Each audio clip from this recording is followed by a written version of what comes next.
as we're preparing for this game, where do you think 1907 Fenerbahce will lean? Will they try to go a little more aggressive early and lean into Crash's strengths, or do they stick with that Sejuani that had mixed results from last week? I think they should tunnel all into the Crash style. They get him on an early game jungler, something like the Rek'Sai, maybe something aggressive like the Nidalee or the Ezreal once again, and just go all about that early game, because weaknesses from Samsung have been demonstrated when they do not have the early game control to then turn that into late game leads. I definitely agree with you. I mean, they tried a little bit to make Crash play move style and go a bit slower, but that's not how they got here. That's not how they got to the group stages of Worlds. It was really embracing Crash and his style, which means going hard in paint early in the game.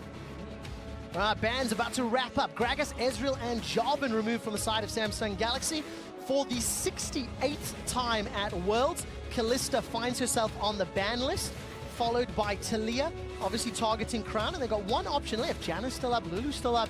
All these power picks. I've seen this pick ban strategy before, where you ban your own jungler away that you lost with last time, even though they switch out the player. Still, Ezreal finds himself up there for Samsung. I mean, we talked about Crash, and we talked about the style, and that is the type of champion that could kind of have that early game impact. Samsung now have a choice as to whether or not they want to commit to the Jarvan. Oh, but by actually early picking the Xayah, they're forcing 1907 Fenerbahce into going for the Rakan. Because remember that right now it's all about the Ardent Sensor meta, and people would love to get their hands on either the Janna or the Lulu, but Rakan does well into both of them, especially when paired up with his lover. One of the things, too, with Rakan is that he is squishy by going Ardent Sensor. So, yes, you get to have both worlds of I can engage and I can also bring an Ardent Sensor to the team, but it is at a cost that you have to be a good player to work around, and you have to have good timing. We've even seen the good players fail at this, especially after the nerfs to Rakan, kind of slowing the speed down a little bit. There are openings now where you can play around this champion, after the adjustments that they made to it, and we'll see, because Janna has been one of the good ones at doing it with her full reset. Well, so many tools in Janna's kit to do exactly that. But what I do like seeing on my screen is two early game junglers. We've got the Rek'Sai locked in for Crash. It'll be his first time here in the group stage playing it. And Kha'Zix for Ambition. But it's going to lean a little bit into that Crash style that we touched on, VDS, as Tristana closes out phase 1. I think it gives a nice bottom lane for 1907 Fenerbahce as well. Interesting that Crown is picking the Kha'Zix here. Was talking a little bit about him in my picks to watch before Worlds even started, and how he often picked it into things like the Jarvan because of his early ability to skirmish. But here he's saying, you know what, I think I can also match the skirmish power of a Rek'Sai, and we'll see how that works out for him in terms of the early game. Second ban's coming through pretty quickly here. Mid lane focus, taking the Lucian out very early is 1907 Fenerbahce.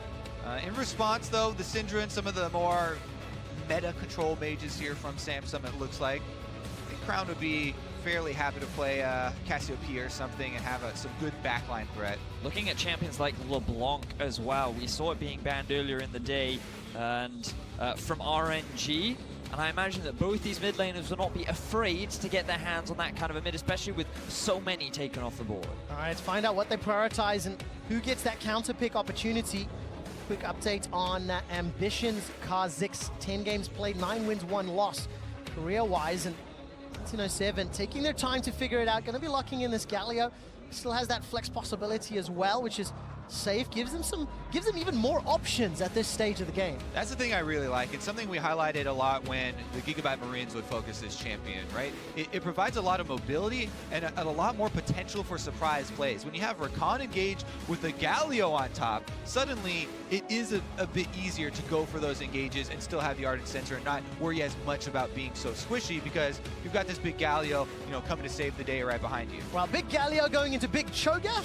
And of course, Malzahar to close out this team comp here for Crown. Frozen, he loves some assassins. What does he play into it if he wants to risk it? Well, that's the question. Are they expecting the Galio to go into the mid, or are they expecting it to go up to the top lane? Because there's still that flexibility, and 1907 will send it up to the top and round things out with we're going to have a Battle of the Void in the middle lane with Kassadin up against Malzahar. A matchup I have not seen in competitive play, but I'm excited to see how things play out. So it's decent for Kassadin early on, because Malzahar is not going to have a lot of early pressure on the Kassadin. We talked about kind of a bit yesterday, where he's just trying to get the last hits on CS, and even that can be a struggle sometimes. Kassadin you know, being allowed to scale up early could be dangerous. Ambition, thankfully for Samsung, is actually on a good champion against Kassadin. Kha'Zix actually can prey on him quite well, since Kassadin's not going to build any early armor or anything like that, but it's really going to take some coordination.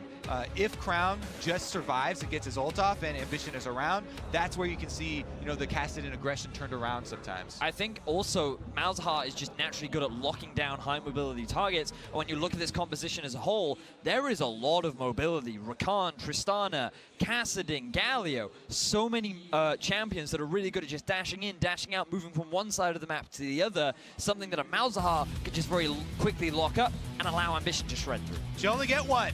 Which one You do do, you get that's to the question, yeah. What I do like about the options of the dashing, when you look at the combinations, Rakan, Tristana, Kassadin, Rek'Sai, Galio, if 1907 pick the targets and decide to go in, everybody's going in together. So good luck dealing with that sort of 5-on-5 engage. And quick update, this is the first time Frozen has played Kassadin all summer. So pulling it out on stage, and we'll see what he can do with it. I remember his echo performances from play-in and from last week. And we'll see whether he can make this Kassadin work, ladies and gentlemen. It's Samsung Galaxy taking on 1907 Fenerbahce. If Samsung Galaxy win this game, they will share first place with a win-loss record of 3-1, and more importantly, they will eliminate 1907 Fenerbahce from any playoff contention. So very important game is what we're saying, really, for both teams. Samsung having the opportunity to equalize their score with RNG, but looking a little more into this mid-lane matchup, often a thing that players often forget about Kassadin is his passive gives 15% reduced magic damage taken. Like, he's pretty good against AP, especially when you think about Malzahar and his all-in combo. It's going to make that bit a little bit harder, especially if Frozen decides to go for either an early Abyssal Mask or a more likely early Rod of Ages. Once again, my eyes are so focused on the junglers. Crash is running the experienced Quint on Rek'Sai, so the options of early visits from these AD jungles to the mid lane is definitely a possibility. Yes, Kassadin would like to get that level 6, and then you really have to watch out, but it could even happen earlier than that. All right, Samsung Galaxy now taking on Fenerbahce. Last time they played, Samsung almost lost this game. We did touch on the story fairly early on about how it was Haru playing that jungle Ezreal, but let's take a look at the gold graph and show you just how long Samsung had an opportunity to lead. This is the goal difference from Fenerbahce's perspective.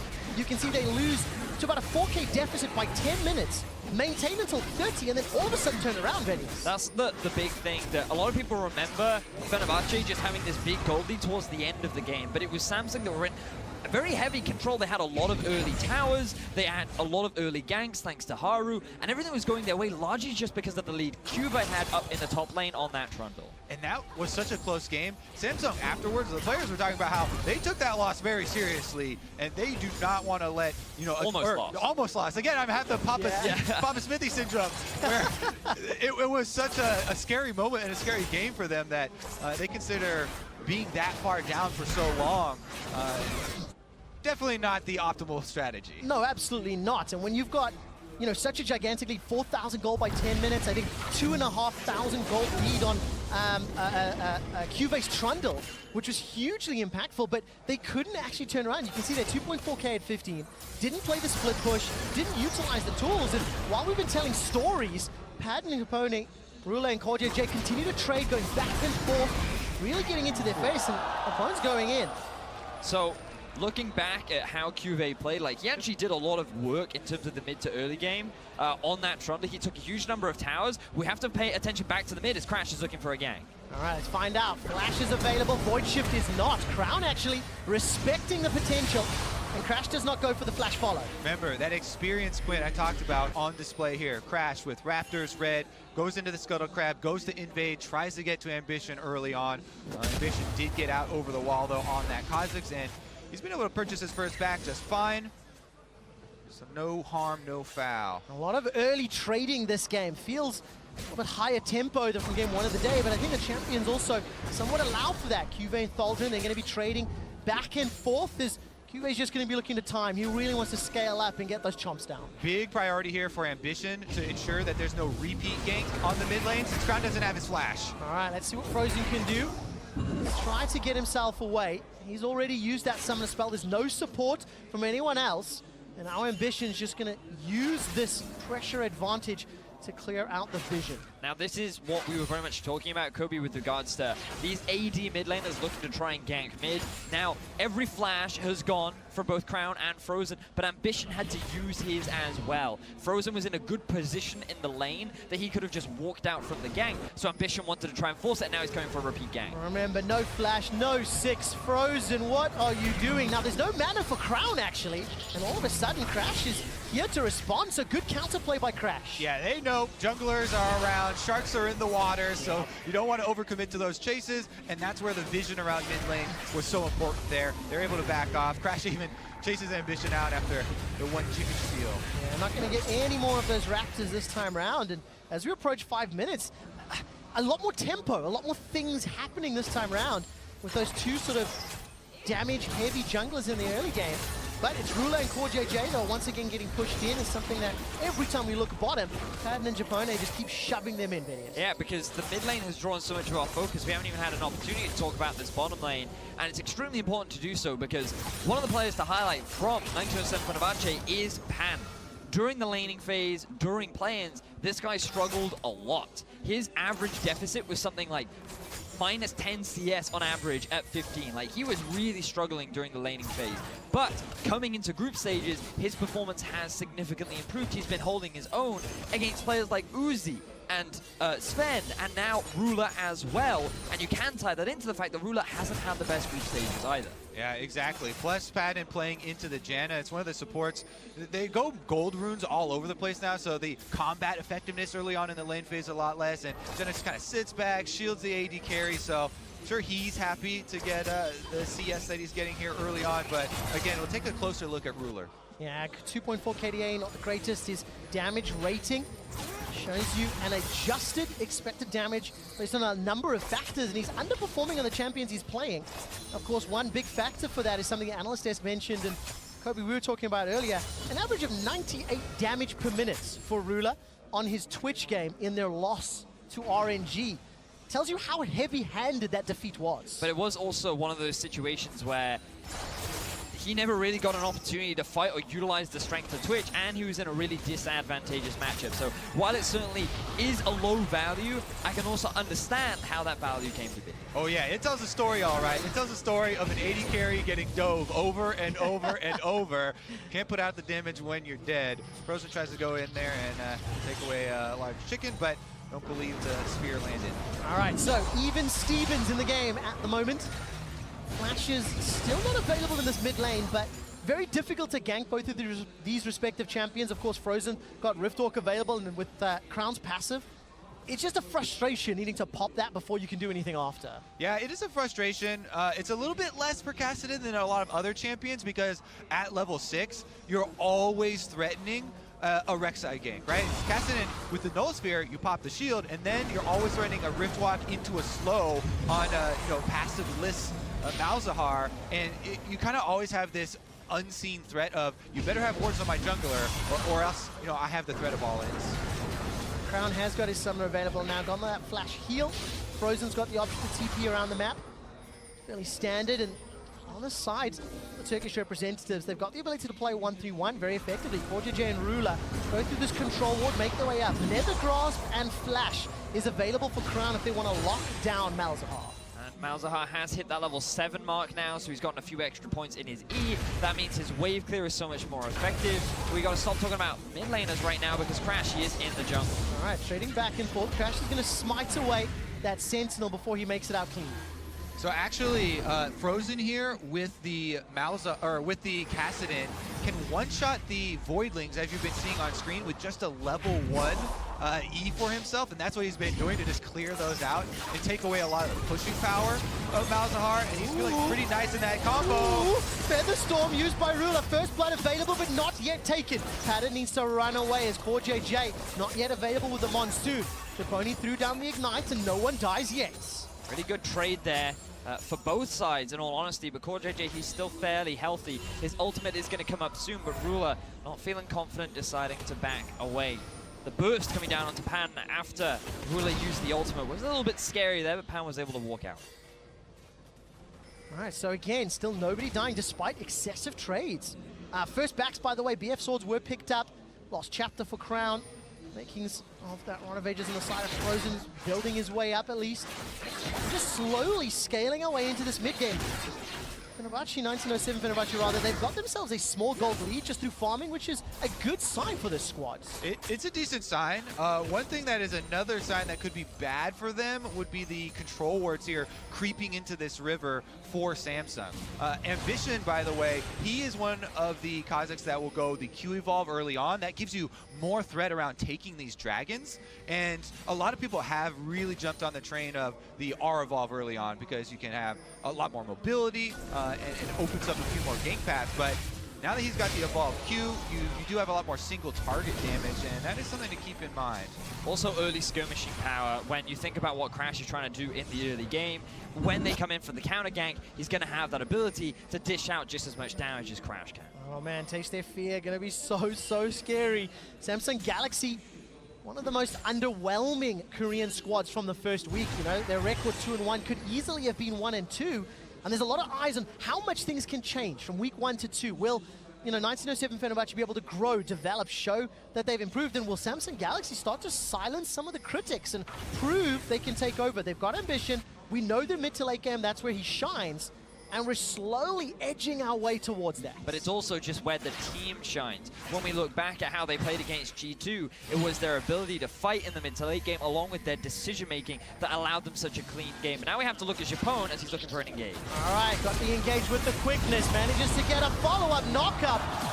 Beautiful first blood, and it's picked up by Frozen. 1907 Fenerbahce are the ones to find their first kill. They kill him before the TP even starts channeling, and Thordran gets completely caught off guard. And Samsung, it felt like, they had seen Crash, but they didn't quite have, the whereabouts of Japone tracked for that one. And he came in half a screen away, immediately annihilate the Kassadin. There goes the Dragon, so no chance of the evolved Qs taking that one down. 1907 Fenerbahce very happy with the first blood and objective. And just as we were talking about Samsung, their ability to play mid to late game, one of the things I wanted to start looking at for 1907 Fenerbahce was their ability to start forcing plays. They have the Galio ultimate. They have a teleport on top of Kassadin. They can start roaming around the map and looking for picks, but they just have to come to the mid lane. Japone roams up from the bot. He can see that his AD carry has come back to base, and they use the fact that SSG just have this small dip in vision, and they're not expecting this very quick 3-man collapse. Oh, such good play out of FB. Teleport's going to come down into the mid lane here for Frozen. And instantly, a little bit of chunk damage. But there we go. First blood, first dragon as well. And this will allow the Turkish representatives just a little bit more control. They actually averaged a gold deficit at 15 minutes through the week 1 games of 1,700 gold. They're around 700 up. So I want to track how these next 7 to 10 minutes go. If Frozen can continue to increase his pattern, he can start to get an item advantage with the help of his teammates. There's a lot of tools on the side of FB to just completely take over this game. Oh yeah, a big part of that Kassadin pick, in the last round there is about getting through the mid game so effortlessly. And now, with the kill actually going over to him, it's pretty big that within all that burst and the flashy play, he was actually the one to get the last hit. That is a very early Rod of Ages and Merc Treads for this Kassadin, so he's going to be extremely confident in the play around mid lane, and we'll see if they can actually start more of their plays around the mid lane, take over the vision that we've constantly seen this battle over. Yeah, this game is going to be very much about which mid laner is able to step up, because we've seen the most success for 1907 Fenerbahce when they play through Frozen in the early game.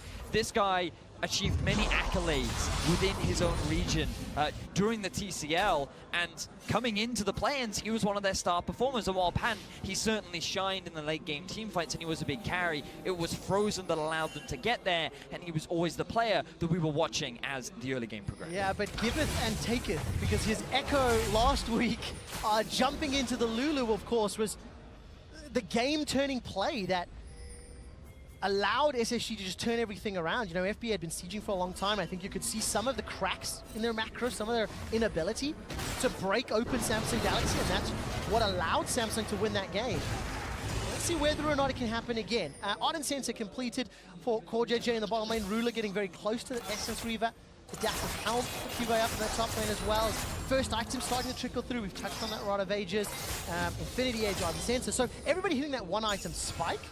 And now we're going to get into these mid-game team fights. Yeah, we look at item spikes. We also got to look at some of the wards that are lit around the map. Kobe, you were just talking about them. For deep vision, that is gained through priority in the middle lane. And typically you don't always expect that from a Kassadin. But because he got that first blood, and because of the constant pushing power in the bottom lane, Crash has been getting these deep wards in and giving Frozen a little bit more freedom as he plays very aggressively towards Ambition.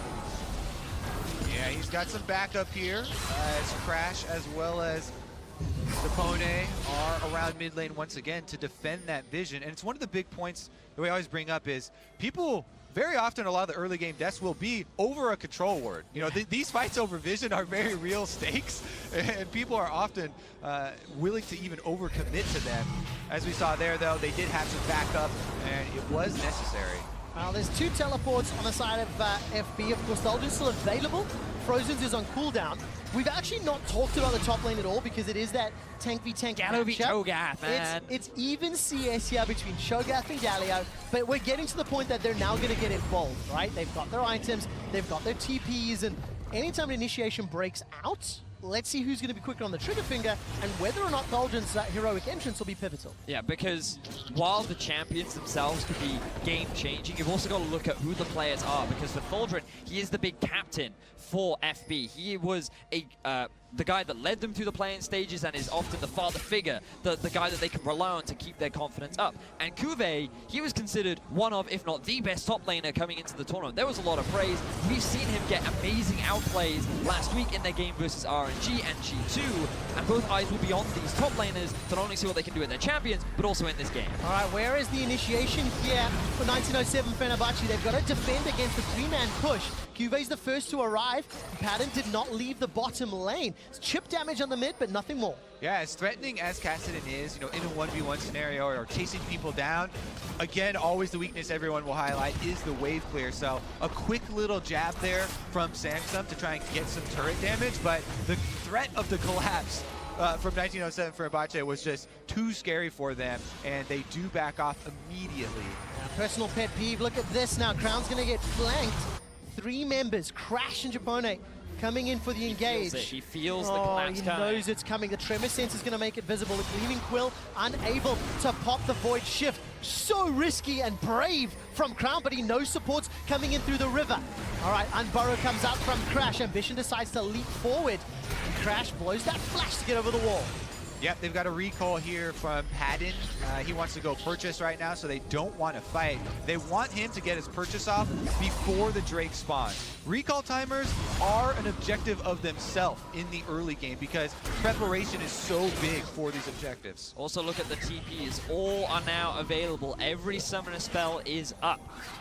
Every player is reaching the 2-item spike that's going to indicate the start of a fight. And this is where Samsung really come into their own as a team. And you see that slight discrepancy in the recalls, you know, plus the slight advantage in the game currently that they have allows Crash to start up this Mountain Drake, and it will be an easy execute. So second dragon for Turkey could be very important. Secured there by Crash. And 1907 Fenerbahce, they extend this lead even further. Talked a lot about the top laners, and Thaldren was chunked down low. Took a lot of damage from Cuve, who's, again, just farming up a storm. Very comfortable, very happy. And, you know, we're getting into this mid-game, into this mid to late game scenario, and 1907 Fenerbahce get a second shot at Samsung Galaxy, get a second shot at taking down Crown and the boys on what is a very even, very equal footing right now. Might not be as they go for a dive. All right, Chomp has already come down. The Feast unable to get the kill. No more mana for Cube. Frozen, not really going to have enough damage yet. But that's at least a summoner spell used. That means Samsung Galaxy are able to escape, not able to take Thaldren down. Like the teleport from Frozen, just to guarantee the safety of his top laner. If he hadn't had that threat, they might have decided to commit, but Cube had no mana anyway, so it could have gone either way. Now we have to keep our eyes on the bottom lane. Let's see what will happen here. The tower's the focus. Rulo's going to put some damage down. Crown's making his way in. Remember, teleport's available for Cube. Yeah, Samsung attempting cross-map plays here.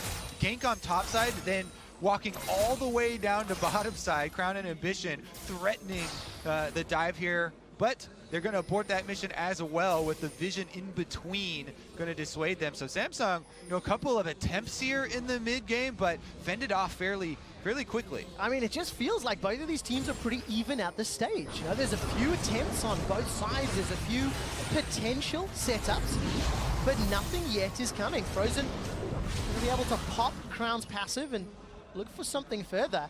And now I'm looking for the play from 1907 Fenerbahce, the heroic grand entrance.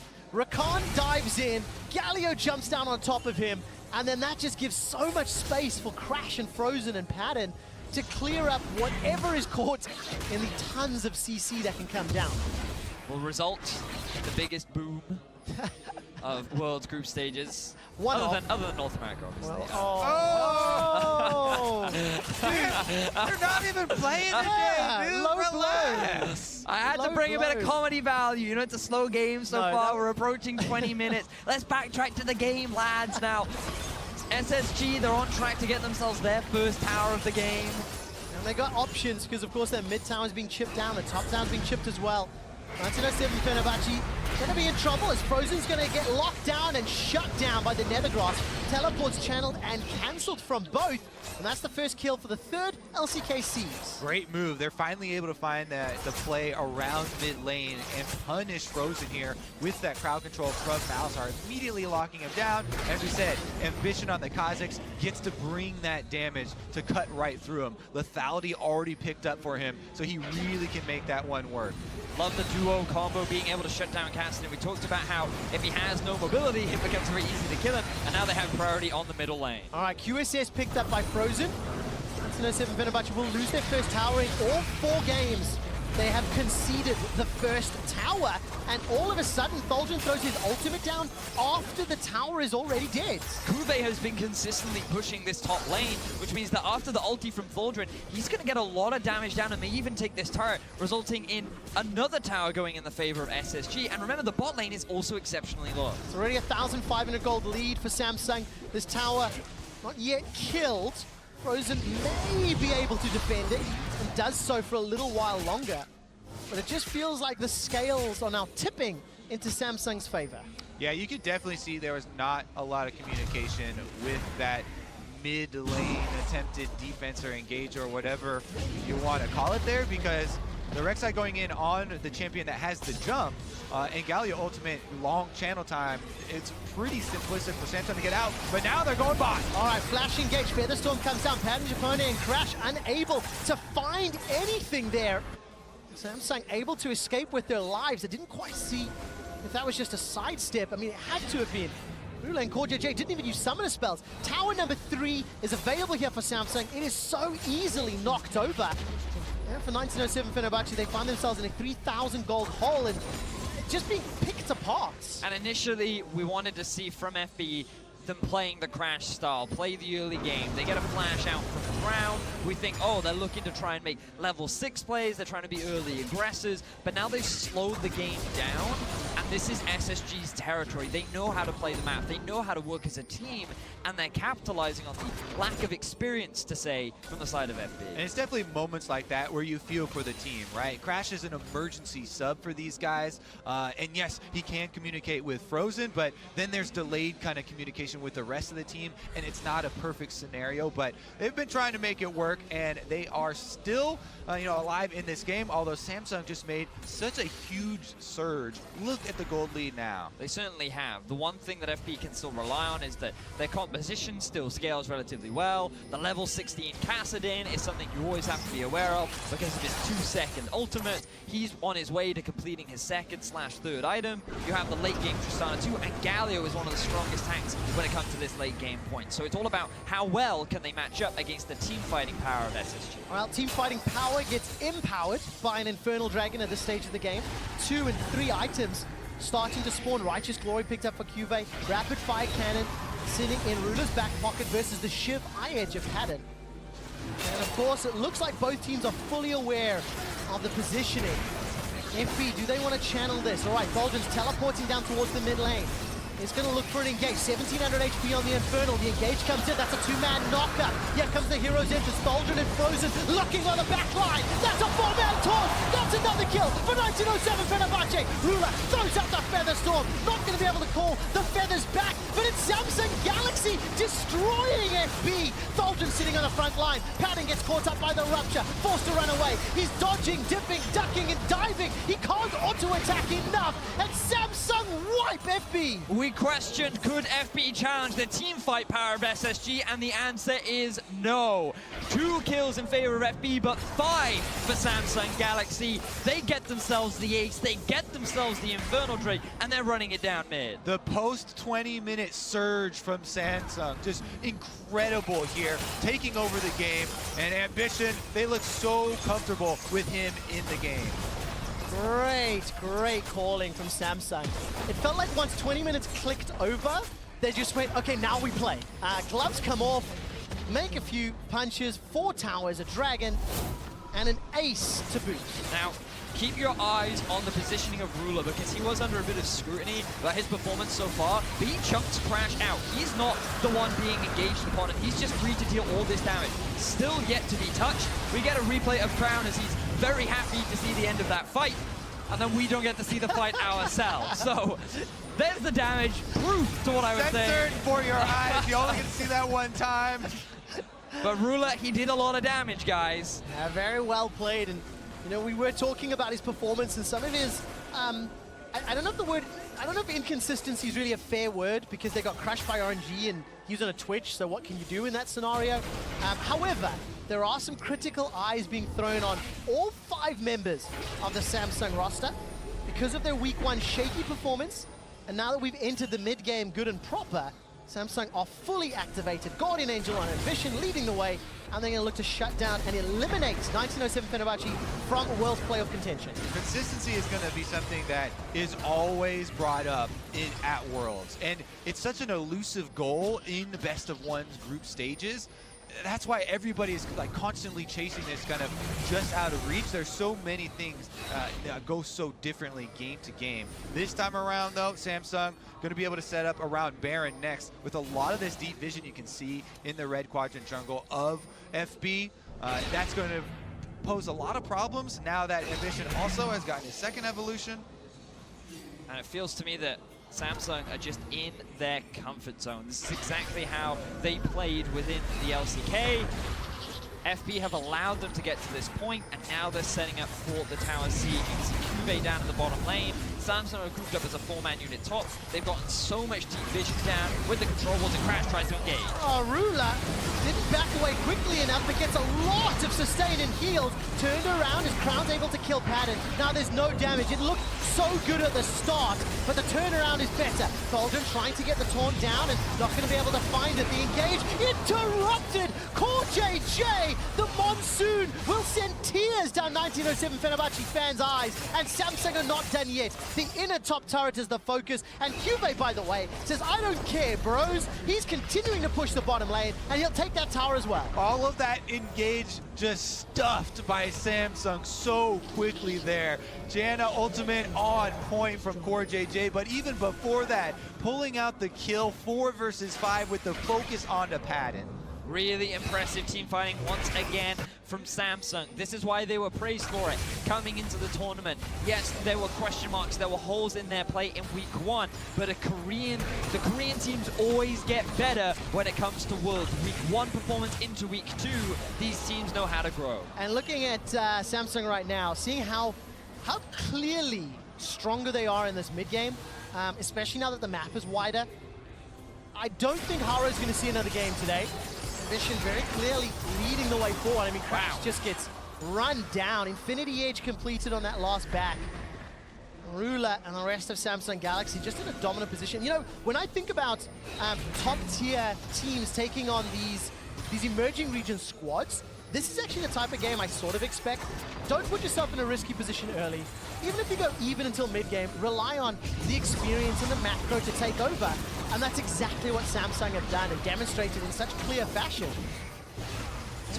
It's one of those instances where you think that early dominance is needed to demonstrate your superiority, but the slow pushing game can do the same as now Samsung. They started off the Baron. All right, is it going to be this? Actually, it's just gone.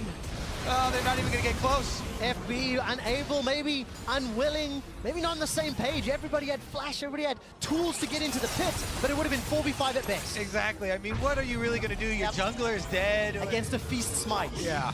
So it's all going from bad to worse here for FB. And now third items are being completed for Samsung. The gold lead is about 9k. If they win this, they knock out 1907 Fenerbahce from contention to get to that quarterfinal spot, and Samsung will tie up the score with RNG. Well, that means that FB become heartbreakers. FB, of course, still have to play RNG and G2 Esports. So with G2 picking up that win against the group leaders, we could find ourselves into very interesting territory as the day plays out. Now, before that, of course, Samsung need to use this Baron and break open the base, but their macro and their map play has just been exquisite for the last 10 minutes. Where do they go with this, Kobe? I like your heartbreakers term, actually, for this team, because, I mean, straight from the play-ins, right? They're able to take the #1 seed, you know, moving through the play-ins from HKA, and actually that's how they were able to upset and get to this point. So definitely a term, I guess, that they'll be used to, and a position that they have been in before. Now we have to keep our eyes still on Padden. While he hasn't had the best game as of yet, something that he was still praised for during the play-ins was his late game performances. 3 items on the Tristana. He has the boots to boot.